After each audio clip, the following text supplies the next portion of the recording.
Segala puji syukur dan hormat kami ucapkan hanya kepada Tuhan, pencipta alam semesta. Kami bersyukur buat kasih setia-Mu di dalam hidup kami. Hingga pada saat ini Tuhan izinkan kami boleh menikmati napas kehidupan, memahami dan melakukannya di dalam hidup kami. Di dalam nama Tuhan Yesus kami berdoa dan bersyukur. Amin. Baik, shalom buat kita semua. Shalom.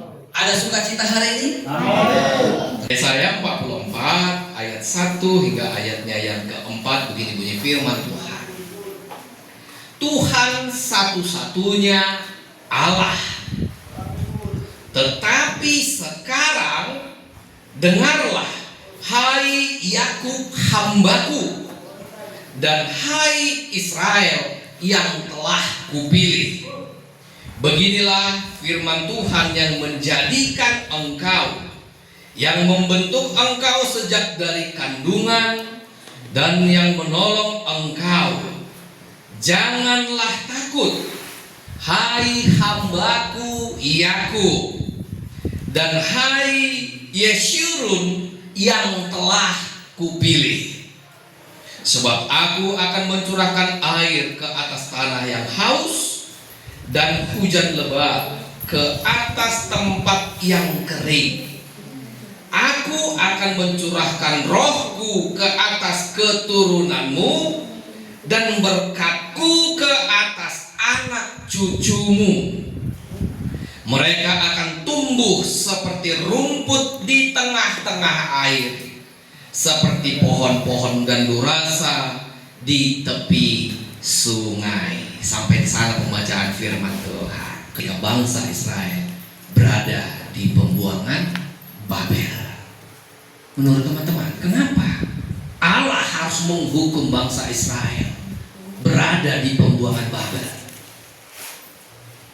Tidak lain tidak bukan karena kesalahannya, keras kepalanya, pembangkang, tidak mau mematuhi perintah Tuhan. Itu makanya ketika bangsa Israel berada di pembuangan Babel, seakan-akan menurut bangsa Israel itu Allah tidak mendengarkan jeritan mereka, seakan-akan Allah tidak mau menolong mereka, sehingga mereka bersungut-sungut. Mereka mencari Tuhan yang mereka anggap mampu memberikan jalan keluar atas kesesakan mereka, atas penderitaan mereka, atas kesusahan yang sedang mereka alami. Sehingga mereka harus menyembah berhala-berhala. Mereka harus menyembah dewa Molok. Ya, mereka menyembah dewa-dewa yang mereka anggap mampu memberikan jalan keluar atas kehidupan, persoalan hidup yang sedang mereka alami. Kita firman Tuhan ini dituliskan adalah pada masa pembuangan Babel. Saya mau ajak teman-teman mau membayangkan teman-teman pada saat ini berada di pembuangan Babel. Saya mau ajak itu. Ketika bangsa Israel berada di pembuangan Babel, mereka menganggap Tuhan itu sudah jauh, sudah meninggalkan mereka. Tapi justru sebaliknya, Tuhan sedang merancang kehidupan di tempat ini. Saya tadi sangat tertarik dengan lagu terakhir, lagu kita dari nomor 69. Coba buka Pak. Kata-katanya inilah yang tidak disadari oleh bangsa Israel dan sering tidak kita sadari. Kusadar tak semua dapat aku miliki di dalam hidupku. Hatiku percaya rancanganmu bagiku adalah yang terbaik. Walau ku tak dapat melihat semua rencanamu Tuhan, namun hatiku tetap memandangmu. Kau tuntun langkah teman-teman berada di tempat ini bersungut-sungut, marah kepada orang tuamu, marah kepada keluargamu, pasti. Tetapi kenapa marah? Karena kita tidak menyadari dan tidak mengetahui rencana dan rancangan Tuhan itu. Kita tidak menyadarinya, maka kita marah, ditempatkan di tempat ini. Tapi kita akan belajar, apa sih sebenarnya kehidupan yang akan dijanjikan oleh Tuhan bagi kita? Itu yang mau kita pelajari. Mari kita lihat di ayatnya yang pertama. Di ayat yang pertama, di sana ada tertulis, tetapi sekarang. Tetapi sekarang, berarti sudah melewati masa penghukuman tadi di pasal 43.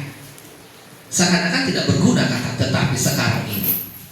Tetapi dalam bahasa aslinya ini justru sangat luar biasa sekali.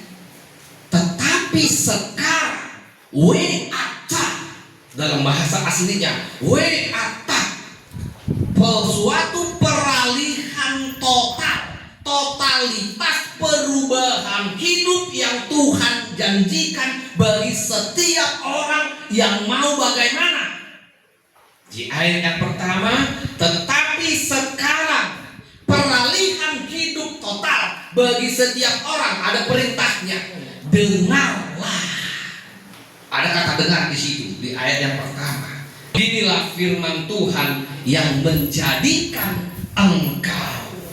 Beginilah firman Tuhan. Bagaimana? Saya bacakan di ayatnya yang kedua.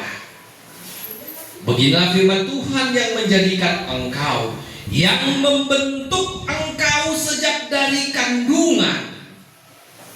Tadi saya katakan Tuhan pencipta kita itu, yang telah membentuk engkau dari kandungan. Itu yang mau kita dengarkan. Kalau dikatakan membentuk engkau dari kandungan, berarti ada hubungan kedekatan antara kita ciptaannya yang dibentuk dengan yang membentuk kita atau yang menciptakan kita. Mendekat kepada Tuhan, karena Roh Kudus akan melimpah atas hidupmu. Engkau akan memiliki kehidupan baru dan terberkati anak-anak cucumu hari-hari esok. Terpuji nama Tuhan. Kita berdoa. Terima kasih Tuhan buat pembelajaran yang boleh kami lakukan pada saat ini. Kami boleh belajar membaca kebenaran firman-Mu untuk boleh meninggalkan kehidupan lama kami, supaya kami memiliki komitmen boleh hidup dan menghidupi kebenaran firman-Mu. Berkati saudara-saudara kami yang sedang menjalani proses pemulihan di tempat ini.